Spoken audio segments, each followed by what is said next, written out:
The goal of this U.S.-China Dialogue Series is to draw focus on how the U.S. and Chinese economies are intertwined. Today's symposium will explore the issues and the possibilities. We are indeed fortunate to have experts from across the spectrum to provide insight into the U.S.-China agricultural trade relationship. The U.S.-Asia Institute believes strongly in the importance of dialogue as a foundation for expressing concerns, finding solutions, and keeping the lines of communication open. Only by working on these issues to the satisfaction of both will we have a stable trade relationship. It is so important that we get this right, not only for our nations, but for the entire world. We need this kind of dialogue more than ever as we meet at a moment of rising tension and uncertainty in the U.S.-China relationship. The challenge then is, how can our governments and our companies manage contention and competition in a way that durably and sustainably creates value? Neither China nor the United States can turn the other into itself.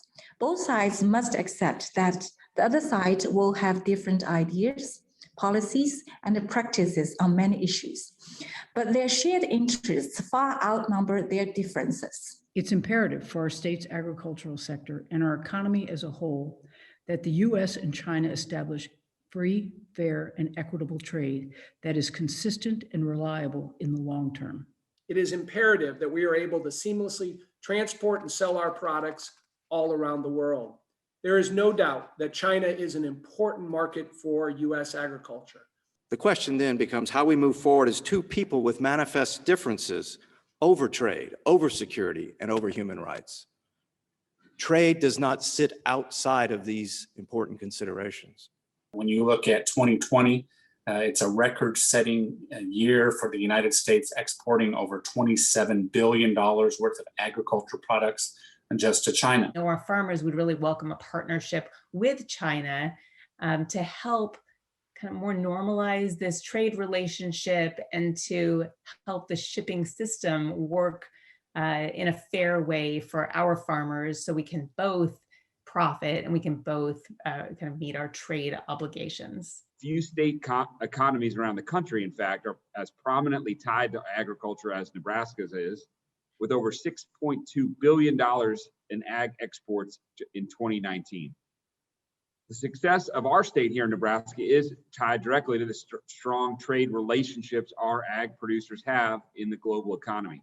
So what a difference a year makes, and then what a difference in just the short amount of time for farmers and producers to try to react to different kinds of markets.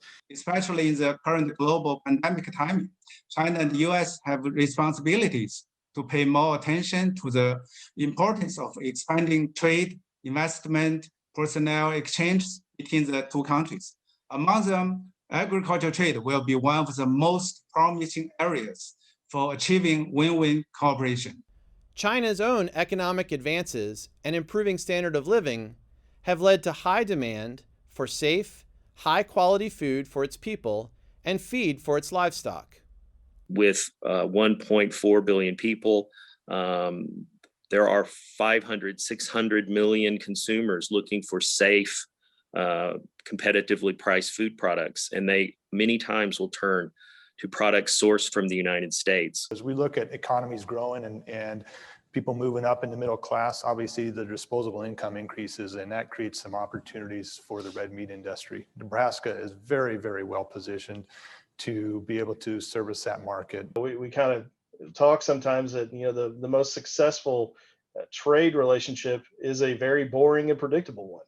And that allows us to capitalize on consumer demand, and it shows that there's trust between both sides. We have to be open and honest about the things that could get in the way of the brighter future we all hope for.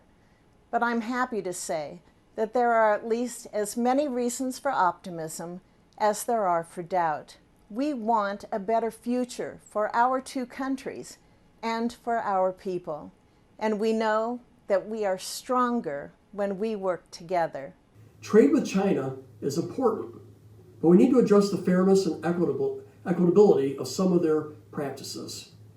We want free trade, but we also want fair trade. Things like let's have scientific basis for measures. Let's recognize equivalent results, even if countries use different approaches to get there. That's the kind of thing we're going to be talking about globally and as well as China. I'm old enough to remember at least watching the TV news when President Nixon went to China.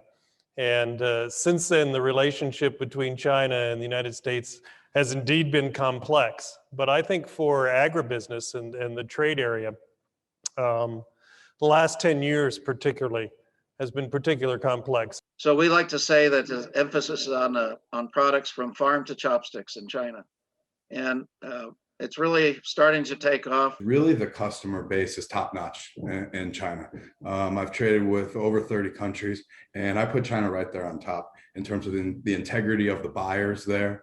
It's an easy place to do business in terms of an advanced banking system. The infrastructure, top notch for the 5 largest ports in the world are in China. We see people the world over becoming much more interested in knowing where their food comes from, how it was produced, what's the footprint that it's leaving as it's being produced. And it's no different in China.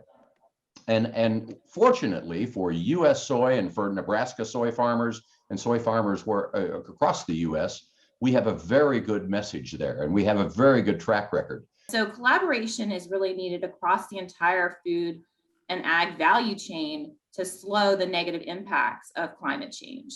And by working together with China to promote sustainable agriculture practices, support climate-friendly initiatives like carbon sequestration, reducing our carbon footprint of our operations, and innovating planet-friendly products for global consumers and customers, together our two countries can really make a big difference here. It is widely recognized that agricultural trade between our two countries is highly complementary. Looking into the future, agricultural trade between China and the United States still has huge potential, with Chinese people starting to upgrade food consumption and improving dietary structure by importing high quality food. China's expansion of agriculture import is an inevitable and irreversible trend. I believe we should expect not only getting back to normal, but an even brighter future. And we certainly look forward to working more closely with states like Nebraska. But I think the message of the day, at least that I got, is that a predictable and boring relationship with China is good for both countries. And the common theme here is predictability. And I think that is what we're seeing all across the country today, is that we need more predictability, not only our policies with China, but in our policies overall. Today's event has been a most interesting and important conversation. Many thanks to all of our wonderful speakers and panelists for sharing your time and expertise.